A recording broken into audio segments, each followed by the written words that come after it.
Capítulo 13. Trato injusto. Ser quebrantado no significa ser débil, tiene que ver con la sumisión a la autoridad. Nuestro Padre Dios tiene cierta meta que cumplir en cada uno de nosotros. Permítame advertirle, puede que no sea placentero, popular o sin dolor, pero es lo mejor para nosotros. Su deseo es quebrantarnos. La Escritura deja esto en claro, porque no quiere sacrificio que yo lo daría, no quieres holocausto. Los sacrificios de Dios son el espíritu quebrantado, el corazón contrito y humillado. No desprecias tú, oh Dios. Salmo 51, 16, 17. Cercano está Jehová a los quebrantados de corazón y salva a los contritos de espíritu. Salmo 34, 18. Un requisito para la intimidad con el Señor es un corazón contrito. Aunque el proceso no es placentero, la cercanía de su presencia supera en gran medida las dificultades involucradas. David aprendió eso de joven. Usted puede ver su corazón contrito y lo que esto implica a través de sus salmos. Esto no se obtiene a través de una vida sacrificial u ofrendas, sino de la obediencia. El quebrantamiento tiene que ver con la autoridad. Permítame ilustrar esto. Un caballo de guerra no es apto para el servicio hasta que su voluntad es quebrantada, aunque sea más fuerte, rápido y dotado que los otros caballos de los establos. No puede servir hasta que sea quebrantado. Permanecerá en el establo, mientras que caballos menos dotados van a la guerra. Ser quebrantado no significa ser débil, tiene que ver con la sumisión a la autoridad. En el caso del caballo, su amo es el jinete. Si el caballo es exitosamente quebrantado y entrenado, puede confiar en él en cualquier circunstancia. En el calor de la batalla, cuando las balas o las flechas vuelan, no se retraerá. Aunque las espadas y las hachas pasen a su alrededor, no se retirará. Mientras que las armas son levantadas y los cañones son disparados, no se desviará del deseo de su amor. Permanecerá en sumisión firme a su amo, sin importar quién sea. Dejará pasar cualquier intento de protegerse o beneficiarse a sí mismo para cumplir con las órdenes del jinete. Este proceso de quebrantamiento es llevado a cabo de forma única en cada persona, de acuerdo con la prescripción del Señor mismo. Él es el único que sabe cuándo el proceso está verdaderamente terminado y usted está preparado para la forma de servicio que Él desea producir con su vida. Cada nivel nuevo trae otra ronda de quebrantamiento. Recuerdo bien los procesos anteriores por los cuales pasé. Con demasiada frecuencia creí firmemente que estaba listo y equipado para el próximo nivel de servicio, mucho antes de que en realidad lo estuviera. Con confianza declaraba, estoy totalmente sometido a tu autoridad. Sé que estoy listo para el ministerio al cual me has llamado, pero los creyentes maduros a mi alrededor sabían que yo estaba lejos de ser quebrantado. Con seguridad, entraría a otra ronda, pateando, retorciéndome y peleando por mis derechos. ¿Y qué con los líderes duros? Como los caballos, nuestro proceso de quebrantamiento tiene que ver con nuestra respuesta a la autoridad. Dios adapta el proceso perfecto para cada uno de nosotros. Esto siempre involucra alguna forma de liderazgo. Por esta razón, Pedro escribió, por causa del Señor someteos a toda institución humana. Criados, estad sujetos con todo respeto a vuestros amos, no solamente a los buenos y afables, sino también a los difíciles de soportar. Primera de Pedro 2, 13, 18. Pongamos esto en terminología moderna. Los siervos pueden ser identificados como empleados, estudiantes, miembros de iglesias o civiles. Los amos pueden ser empleadores, maestros, líderes de iglesias o gubernamentales. La mayoría de nosotros ha tenido líderes buenos y afables y los amamos. Es fácil someterse a ellos. Sin embargo, Dios nos manda a ser sumisos no solo a los buenos y afables, sino también a los difíciles de soportar. La palabra griega traducida difíciles de soportar es scolios. El diccionario griego de Thayer la define como torcido, perverso, maligno, injusto y atrevido. El diccionario de Vine la define como relacionada con amos tiránicos o injustos. ¿Nos está diciendo el Señor que nos sometamos a estos tipos de líderes? Consultemos otras traducciones de la Biblia. La versión Dios habla hoy dice, no solamente a los buenos y comprensivos, sino también a los malos. La Biblia de las Américas declara, no solo a los que son buenos y afables, sino también a los que son insoportables. La nueva versión internacional afirma, no solo a los buenos y comprensivos, sino también a los insoportables. No podemos ignorar este mandamiento, así que busquemos la sabiduría de Dios en él. En realidad, las palabras de Pedro se ponen más difíciles antes que fáciles. Él continúa, Dios bendice a los que por ser fieles a Él sufren injustamente y soportan el sufrimiento. Primera de Pedro 2:19, énfasis del autor. Recuerdo un incidente que ocurrió con mi esposa y uno de mis hijos mayores. Él sintió que su hermano había recibido más que él y que el trato era injusto, así que protestó. Mamá, eso es injusto. Mi esposa claramente respondió, hijo, la vida no es justa. Él la miró como queriendo decir, ¿cómo puedes decir eso? Eres mi mamá.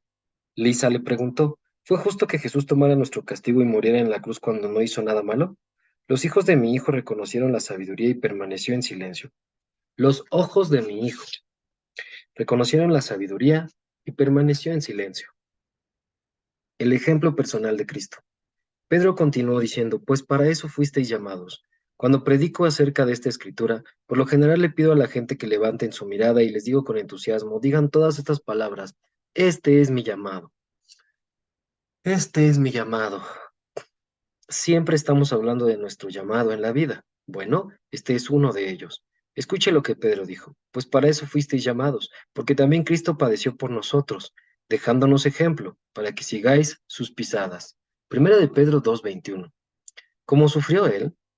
Pedro lo explicó en el versículo anterior, un trato injusto de las autoridades delegadas. A veces, Dios nos coloca en situaciones en las que recibimos trato injusto por parte de las autoridades, como hizo con David, José, Daniel, los apóstoles y otros.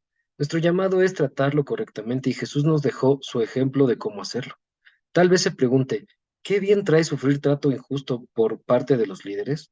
La idea va contra nuestra mente natural, pues su lógica parece absurda. Sin embargo, la sabiduría de Dios moldea al corazón sumiso a través de este tipo de trato en tres modos. Primero, crea espacio para el juicio justo de Dios. Segundo, desarrolla en nosotros el carácter de Cristo. Tercero, nuestra sumisión bajo este trato glorifica a Dios. Pablo dijo lo siguiente como prefacio a su discusión sobre la sumisión a las autoridades gobernantes. No os, no os venguéis vosotros mismos, amados míos, sino dejad lugar a la ira de Dios, pues porque escrito está, mía es la venganza, yo pagaré. Romanos 12:19.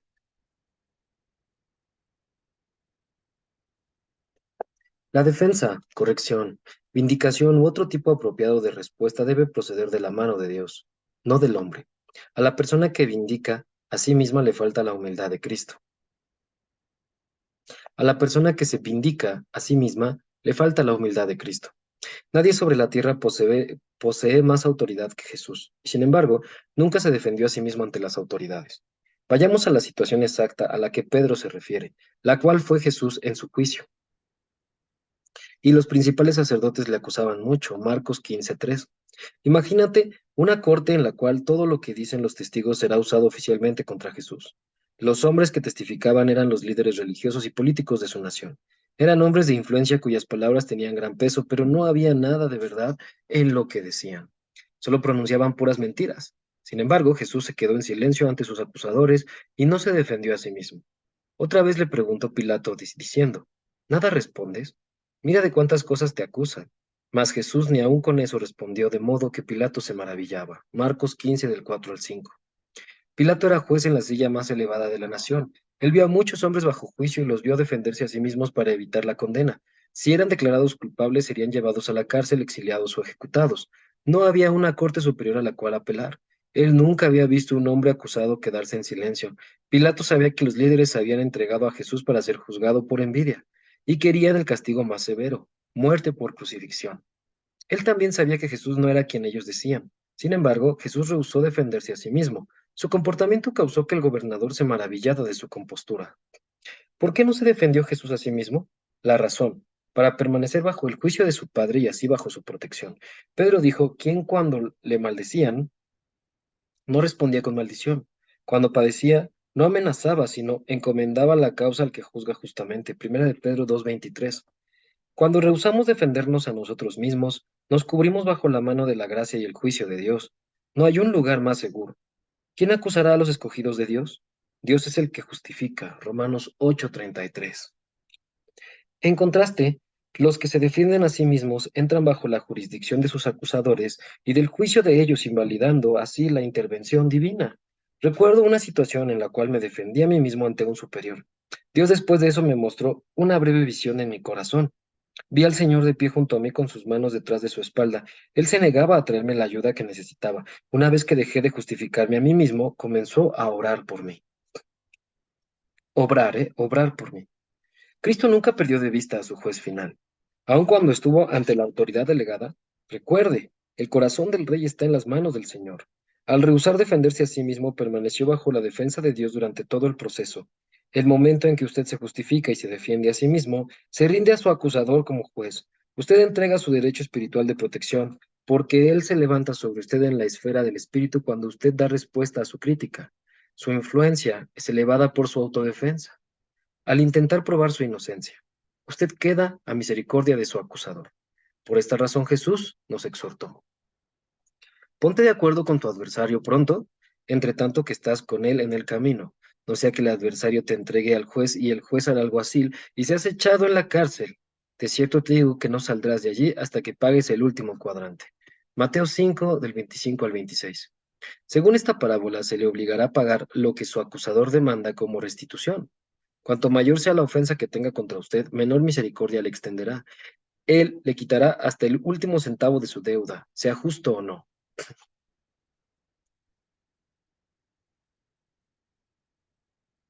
La fe de un niño. Cuando nuestro hijo mayor, Addison, estaba en tercer grado, compartió durante una cena con Lisa y conmigo un problema que tenía en la escuela. Sentía que uno de sus instructores tenía algo contra él. Addison sentía que no le caía bien al maestro y que éste lo culpaba cuando los estudiantes hablaban o hacían desorden en clase. Esto estuvo ocurriendo por cierto tiempo y el maestro había enviado una nota a casa para ser colocada en el registro en su contra. Addison es muy concienzudo y pensar en tener un reporte negativo era demasiado para él. A medida que compartía su frustración y temores, comenzó a llorar. Le aseguramos que creíamos lo mejor de él y le pedimos que nos contara los detalles. Él dijo quejándose, me culpan por todo, aun si hay más de una persona involucrada. Yo cargo con toda la culpa. Me culpan de cosas que no he hecho, como hoy. Dos muchachos junto a mí se estaban riendo y carcajeando y yo estaba en silencio. El maestro se volteó y me gritó. Sus labios temblaban por la injusticia, pero para un niño de 9 años era una crisis sin esperanza. Los otros maestros de Addison reportaban que su conducta era excelente, así que sabíamos que esta era una situación aislada. Mientras Lisa trataba de calmarlo, le pregunté, ¿qué le dijiste cuando te corrigió hoy? Addison respondió, le dije, no era yo quien estaba hablando, eran esos dos muchachos. Y le pregunté, ¿es esta la forma en que respondes generalmente cuando te corrige? Addison respondió, sí, sí sé que no he hecho nada. Yo lo miré, bueno, hijo, aquí es donde está el problema. Tú te justificas ante tu autoridad cuando te defiendes a ti mismo. Dios no lo hace. Compartí con él las escrituras presentadas en este capítulo para ayudarle a entender aún más. Compartí con él la siguiente prueba que experimenté con el administrador que mencioné en el capítulo anterior. Un jefe determinado a hacer daño. Este hombre tenía un hijo en nuestro grupo de jóvenes. Yo había estado predicando mensajes fuertes sobre la santidad, la oración y el señorío. Muchos jóvenes estaban siendo transformados. En un punto, este joven vino a mi esposa llorando y le preguntó cómo era posible vivir una vida pura y santa cuando había tanto comportamiento impío en su casa. Luego explicó los detalles, lo cual me ayudó a entender por qué su padre estaba en mi contra. Unos meses después, cuatro jóvenes diferentes me dijeron que estaban tristes porque me iban a despedir. Descubrí que esta información venía del hijo de ese hombre. Me dijo que lo había escuchado de su padre. Yo fui a su padre y lo admitió, pero culpó al pastor principal, diciendo que su intención era despedirme. Pasaron varias semanas y la situación empeoró. Mi familia estaba bajo tensión constante con la duda si íbamos a continuar o ser despedidos. Habíamos comprado una casa, mi esposa estaba embarazada y no teníamos dinero ni ninguna parte a donde ir. Yo no quería enviar currículums buscando trabajo. Creía que Dios me había llevado allí y me iba a quedar sin un plan alternativo. Mi esposa estaba nerviosa y preocupada y me animaba a hacer algo. Mi amor, sé que te van a despedir. Todo el mundo me lo está diciendo.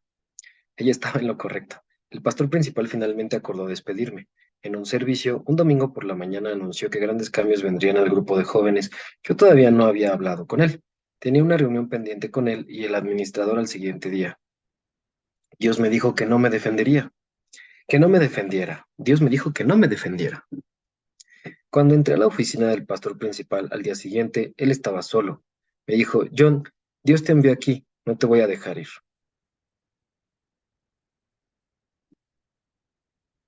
Había cambiado su decisión. Sentí alivio. Dios me había protegido en el último momento. El pastor dijo entonces, ¿por qué desea el administrador que seas despedido? Yo respondí que no sabía, y a solicitud suya acordé a hacer todo lo posible por preservar la paz.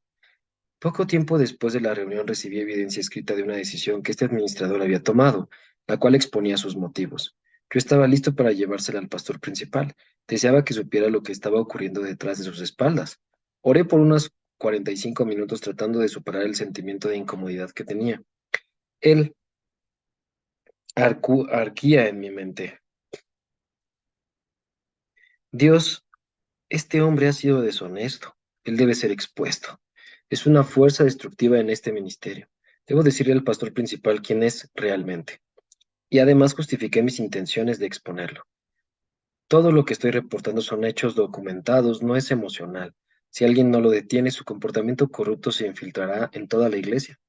Finalmente, frustrado, dije, Dios, tú realmente no quieres que exponga a este hombre, ¿cierto? Cuando dije eso, la paz de Dios llenó mi corazón. Sonreí sorprendido. Sabía que Dios no quería que hiciera algo, así que boté la evidencia. Más tarde, cuando pude ver la situación objetivamente, me di cuenta que realmente deseaba defenderme y vengarme más que proteger a nadie. Por mi razonamiento me engañé al creer que mis motivos eran puros. Mi información era correcta, pero mis motivos eran impuros. El tiempo pasó y un día, mientras oraba fuera de la iglesia antes de las horas de oficina, este hombre llegó. Dios me dijo que me humillara ante él. Inmediatamente me puse a la defensiva. No, señor, él necesita venir a mí. Él es quien ha causado todo el problema. Y continué orando, pero Dios estaba en silencio. Después de 20 minutos, de nuevo el Señor insistió en que fuera de inmediato a él y me humillara a mí mismo. Yo sabía que era Dios. Llamé al hombre y fui a su oficina. Sin embargo, lo que dije y cómo lo dije fue muy diferente de lo que hubiera sido antes de que Dios tratara conmigo. Con toda sinceridad le pedí perdón. Le dije que había sido crítico y lo había juzgado. Él se suavizó y hablamos por un rato. A partir de ese día, sus ataques contra mí se calmaron. 6 meses después, mientras estaba fuera de la ciudad, todo lo malo que hizo fue expuesto al pastor principal. Lo que estaba haciendo fue mucho peor de lo que yo sabía. Fue despedido de inmediato. El juicio llegó, pero no por mi mano. Lo que trató de hacerme a mí le ocurrió a él. Sin embargo, cuando ocurrió, yo no me sentí feliz. Me entristecí por él y su familia, y entendí su dolor. Pasé por lo mismo a manos de él. Como yo lo había perdonado 6 meses antes, lo amaba y no le deseaba esa circunstancia. Asistí a esa iglesia por los siguientes 11 años y con frecuencia se me pedía que ministrara. La vergüenza que ese hombre trajo a mi nombre fue quitada y reemplazada con honor. Al mirar atrás me doy cuenta que crecí durante ese tiempo de dificultad y luego Dios me promovió ante la misma gente que había escuchado tantos falsos rumores. Tal como el Padre exaltó altamente a Jesús por su obediencia, su disponibilidad y su disposición a no defenderse a sí mismo, honra a sus hijos que siguen el ejemplo que Él nos dejó. El estudiante del año. Después de compartir las escrituras y este incidente con Addison, dije, hijo, tienes una decisión que tomar. Puedes continuar defendiéndote y permanecer bajo el juicio de tu maestro, o puedes darte cuenta que no has respondido a sus acusaciones en forma piadosa. Luego ve a tu maestro, humíllate a ti mismo y pide perdón por tu falta de respeto y por resistir su autoridad, y Dios se involucrará. Addison preguntó, ¿y qué hago después cuando se me culpe de algo que no hice? Deja que Dios te defienda. ¿Te ha resultado diferente a ti mismo? ¿Te ha resultado defenderte a ti mismo? Addison respondió, no, quiero que Dios me defienda. Al día siguiente fue a su maestro y se humilló a sí mismo, le pidió que lo perdonara por desafiarle al ser corregido. El maestro le perdonó y la siguiente semana Addison fue honrado como el estudiante de la semana en esa clase. Nunca tuvo otro problema. Terminó el año recibiendo del maestro el mayor honor en la ceremonia de premiación.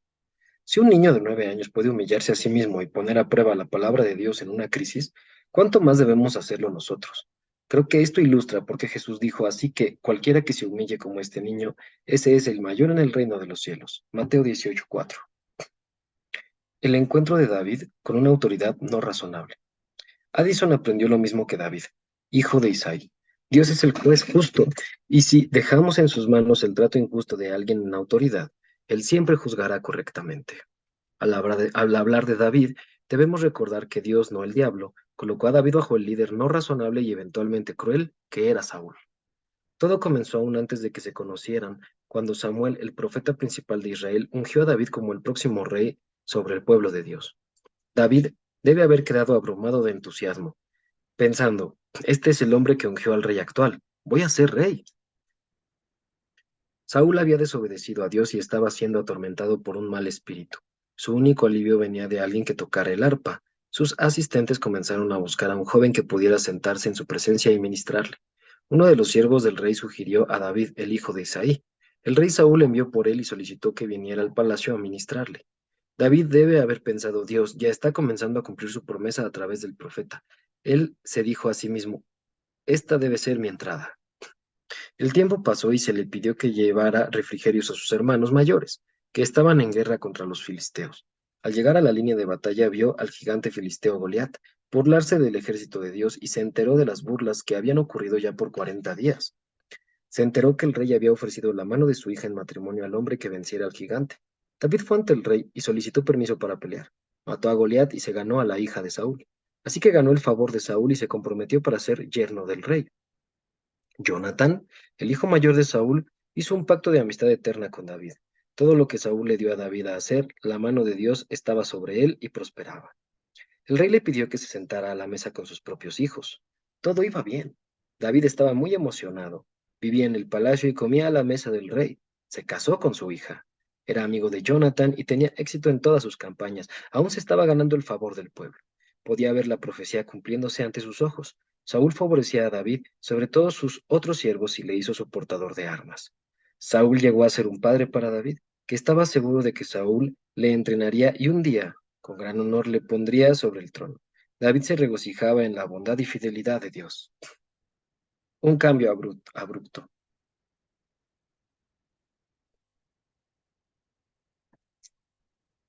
Pero en un día todo cambió. Saúl y David regresaban de batalla, lado a lado, cuando las mujeres de todas las ciudades de Israel salieron danzando y cantando. Saúl mató a sus miles y David a sus 10,000. Esto enfureció a Saúl y desde ese día despreció a David. Saúl comenzó a arrojarle lanzas a David y a conspirar para matarlo. La Biblia dice que Saúl odiaba a David porque sabía que Dios estaba con él. Saúl sabía que Dios se había apartado de él. David se vio forzado a huir por su vida. Sin ningún lugar a donde ir, huyó al desierto. ¿Qué está ocurriendo? David pensó, la promesa se estaba cumpliendo y ahora todo está destrozado. El hombre que me estaba entrenando y que es mi líder está tratando de matarme. ¿Qué puedo hacer? Saúl es el siervo ungido de Dios. Con él contra mí, ¿qué chance tengo ahora? Él es el rey, el hombre de Dios, sobre la nación de Dios. ¿Por qué está Dios permitiendo esto? Ahora Saúl persigue a David por todo el desierto, de cueva en cueva, acompañado de 3,000 de los mejores guerreros de Israel, con un propósito, destruirlo. En este punto la promesa era simplemente una sombra mientras David huía para sobrevivir. Ya no vivía en el palacio ni comía a la mesa del rey, ya no montaba al lado del rey, sino que era perseguido por los hombres con los cuales una vez peleó. No habría camas suaves ni siervos que le atendieran, ni halagos en la corte real. Su esposa había sido dada a otro hombre. ¿Cómo podría el líder bajo el cual Dios le había colocado estar haciendo eso? Con mucha seguridad David luchaba con pensamientos de enojo, desánimo y desilusión. ¿Por qué no hace Dios nada sobre esto? ¿Se preocupa Dios por mí? ¿Qué tal con sus promesas? ¿Por qué pondría él su mano sobre un hombre tan cruel para guiar a su congregación, el pueblo de su pacto?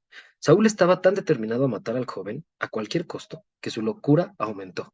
Había sacerdotes en la ciudad de Nob que le proveyeron a David techo, comida y la espada de Goliat. Ellos no sabían que David estaba huyendo de Saúl y pensaban que estaba en una misión para el rey, así que consultaron al rey por él y le enviaron en su camino. Así que consultaron a Dios por él y le enviaron en su camino. Cuando Saúl se enteró, se enfureció más y mató a 85 sacerdotes inocentes del Señor, pasando a toda la ciudad de Nob por la espada, a cada hombre, mujer y niño, infante y animal. Llevó a cabo el juicio contra ellos, los inocentes que debió haber hecho contra los amalecitas. Ver la elección de Dios para escoger a tal líder resultó ser casi imposible de razonar. Saúl era un asesino. ¿Cómo pudo Dios alguna vez poner su espíritu sobre tal hombre? Muchos dicen que Saúl fue a quien el pueblo eligió, mientras que David fue el elegido de Dios. Esta declaración errónea es enseñada por personas que no pueden imaginar que Dios coloque a un hombre severo en el liderazgo. Es cierto que la gente quería un rey, sin embargo, Dios escogió tanto a Saúl como a David. Dios dijo, me pesa haber puesto por rey a Saúl. 1 Samuel 15:11. En cierto punto Saúl se enteró de que David estaba en el desierto de Engadi y fue a buscarlo con 3000 guerreros. Durante su viaje descansaron en una cueva en la cual David se estaba escondiendo. Después de que Saúl y sus soldados se desvistieron para bañarse, la escritura nos dice que los hombres de David le dijeron, he aquí el día que te dijo Jehová, he aquí que entregó a tu enemigo en tu mano y harás con él como tú quieras. Luego David fue sin ser notado y cortó la esquina del manto de Saúl. Entonces se sintió mal en su conciencia por haber hecho esto. Jehová me guarde de hacer tal cosa contra mi Señor, el ungido de Jehová, que yo extienda mi mano contra él, porque es el ungido de Jehová. Así reprimió David a sus hombres con palabras y no les permitió que se levantaran contra Saúl. Y Saúl, saliendo de la cueva, siguió su camino. 1 Samuel 24 del 4 al 7. Hablando de su conciencia, la versión Reina Valera dice que se turbó el corazón de David. Él todavía era sensible en su corazón hacia el líder que le había producido tanto dolor en la vida. Obviamente había resistido y llevado a sumisión los pensamientos de enojo, temor y frustración. Como ya había cortado la orilla del manto del rey, decidió usarlo para probarle su inocencia a Saúl. Desde cierta distancia David se inclinó al suelo y le dijo a Saúl en alta voz, Padre mío, mira la orilla de tu manto en mi mano, porque yo corté la orilla de tu manto y no te maté. Conoce pues, y ve que no hay mal ni traición en mi mano, ni he pecado contra ti, sin embargo tú andas a casa de mi vida para quitármela. 1 Samuel 24:11. A David le preocupaba que Saúl creyera que él estaba en rebelión y que era malo. David debió haber buscado en su corazón, ¿qué he hecho mal? ¿Cómo se volvió el corazón de Saúl contra mí tan rápido? Era por eso que él le dijo, alguien me urgió a que te matara, pero en eso yo corté la orilla de tu manto y no te maté. Entérate y ve que no hay ni maldad ni rebelión en mí. Él no podía creer que Saúl pensara esto por sí mismo. Alguien debió haber envenenado su corazón. Así que quería probar su lealtad a Saúl. Pensó que si podía, Saúl le restauraría a su favor, sería bondadoso hacia él y la profecía sería cumplida. Aquellos que han sido rechazados por un padre o un líder tienden a poner toda la culpa sobre sí mismos. Son prisioneros de pensamientos atormentadores. ¿Qué hice? Y permaneció puro mi corazón. Llevan la carga de tratar constantemente de probar su inocencia entre líderes.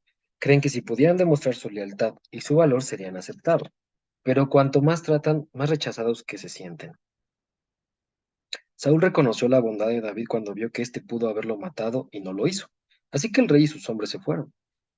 David debió haber pensado, el rey me restaurará. Ahora la profecía se cumplirá. Con seguridad ahora ve mi corazón y me tratará mejor. Será un líder bueno y afable. Pero estaba muy lejos de la realidad.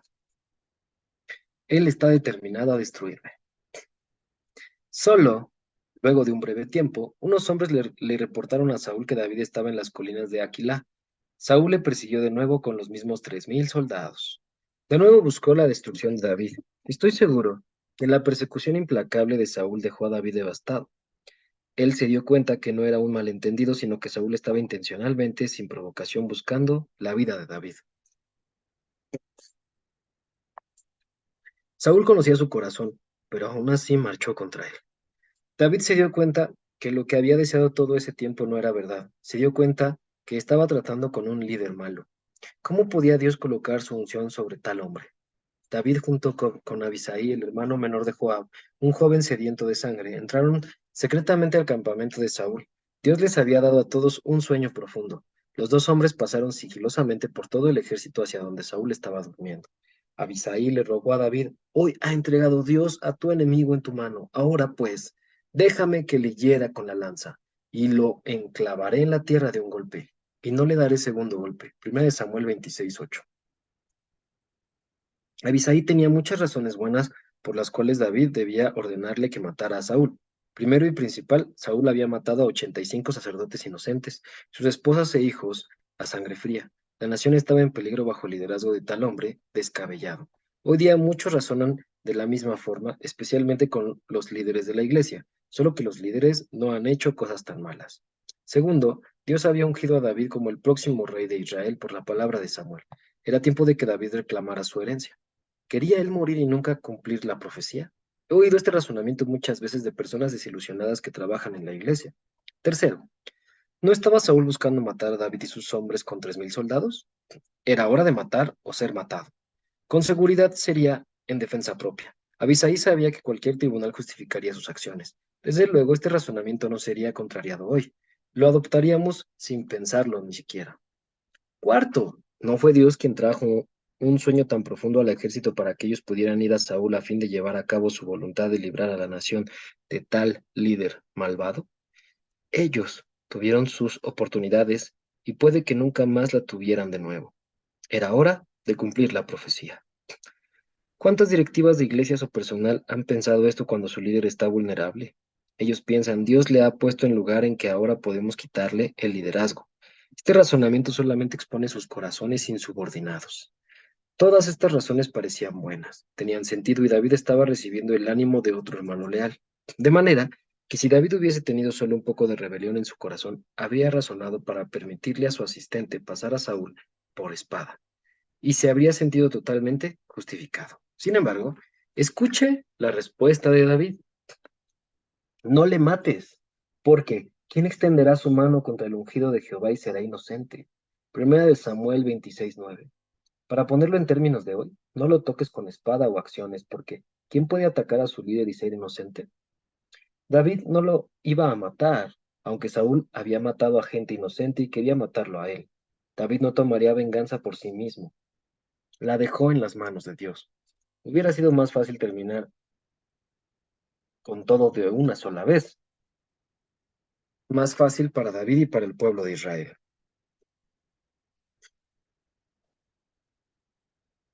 Él sabía que la nación era como ovejas sin un pastor. Sabía que una persona malvada los estaba violando, persiguiendo sus propios deseos egoístas. Era difícil no defenderse a sí mismo, pero probablemente era más difícil no librar al pueblo que él amaba de un rey malvado. David tomó la decisión, aunque sabía que el único consuelo de Saúl era destruirlo a él. David había probado su pureza de corazón cuando no mató a Saúl la primera vez. Tampoco lo haría ahora. Saúl era el ungido del Señor, era el siervo de Dios, y David dejó a Saúl en las manos de Dios para que le juzgase. David fue sabio cuando escogió dejar que Dios juzgara a Saúl. Usted puede preguntar, ¿a quién usó Dios para juzgar a Saúl? Su siervo. La respuesta, a los filisteos. El Señor muchas veces usa a hombres no salvos o instituciones del mundo para traer juicio a sus líderes de la iglesia. Saúl cayó en batalla junto con sus hijos. Cuando David escuchó la noticia, no lo celebró, le dolió. De hecho, David ejecutó al hombre que dijo que había matado a Saúl, aun cuando no lo había hecho. El hombre tenía la esperanza de que esas noticias le ganarían favor con David, pero el efecto fue al contrario. David respondió, ¿cómo no tuviste temor de extender tu mano para matar al ungido de Dios? Después de la ejecución, David le dijo al hombre muerto, tu sangre sea sobre tu cabeza, pues tu misma boca testiguó contra ti, diciendo, yo maté al ungido de Jehová. Segunda de Samuel 1:16. David entonces compuso una canción para que el pueblo de Judá la cantase en honor a Saúl y sus hijos, y le ordenó a la gente que no proclamara en las calles de la ciudad de las filisteas para que el enemigo no se regocijara. Proclamó que no hubiese lluvia o cosechas en el lugar que Saúl fue asesinado y llamó a todo Israel a llorar por Saúl. Ese no era el corazón de un hombre que buscaba venganza, que ya no honraba a su líder, no. Tal hombre hubiera dicho, él recibió su merecido. David fue aún más allá. No mató al resto de la descendencia de la casa de Saúl, más bien le mostró misericordia. Les dio tierra y comida y le otorgó a uno de sus descendientes una silla a la mesa del rey. ¿Es esto lo que haría un hombre feliz de que su líder cayera en juicio? Los que son rebeldes en su corazón se regocijan cuando sus líderes espirituales caen. Ellos piensan, recibieron lo que merecían. Casi siempre ayudan calumniando o haciendo comentarios dañinos para empujarlos aún más en su castigo. Ellos no tienen el corazón que tenía David, no tienen un corazón en pos del corazón de Dios.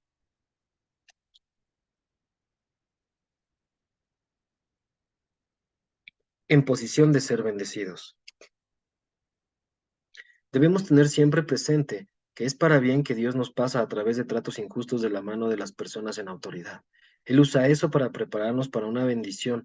Pedro continúa su exhortación, no devolviendo mal por mal, ni maldición por maldición, sino por el contrario bendiciendo, sabiendo que fuisteis llamados para que hereden bendición. Primera de Pedro 3:9. La bendición puede no consistir de cosas naturales, aunque muchas veces sí lo es. Más bien viene en áreas más importantes como un carácter como el de Cristo. un avance en el reino o recompensas eternas. Cuando nos sometemos a la autoridad de Dios, nada malo puede ocurrirle a nuestro bienestar espiritual.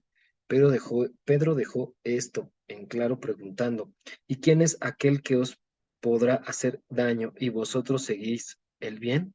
Primera de Pedro 3:13. El contexto de esta declaración implica seguir el ejemplo personal de Cristo. En cuanto al carácter en semejanza a Cristo, Pedro nos amonesta, porque también Cristo porque también Cristo padeció una sola vez por los pecados, el justo por los injustos. Puntos suspensivos. Puesto que Cristo ha padecido por nosotros en la carne, vosotros también armaos del mismo pensamiento, pues quien ha padecido en la carne terminó con el pecado. Primera de Pedro 3:18 y 4:1. Pedro nos instruyó a armarnos de los mismos sufrimientos que Cristo experimentó, los cuales, en el contexto de su epístola, son un trato injusto por parte de las autoridades. ¿Puede imaginarse a un ejército yendo a la batalla sin armas? Sería una locura. Sin embargo, muchos creyentes no se arman para sufrir un trato injusto cuando son asaltados. Se quedan estupefactos, confundidos o sorprendidos. Reaccionan en su propio razonamiento en vez de actuar, basados en los principios de la humanidad. Permítame darle otro ejemplo de alguien que estaba armado. Un punto crucial del entrenamiento de pilotos de aerolíneas es el uso de simuladores de vuelo. En estos simuladores los pilotos confrontan casi todo tipo de emergencia de vuelo que podrían experimentar. En la seguridad de este ambiente ellos mejoran sus habilidades de repuesto hasta que pueden enfrentarlas con éxito. Esta preparación les arma para las emergencias.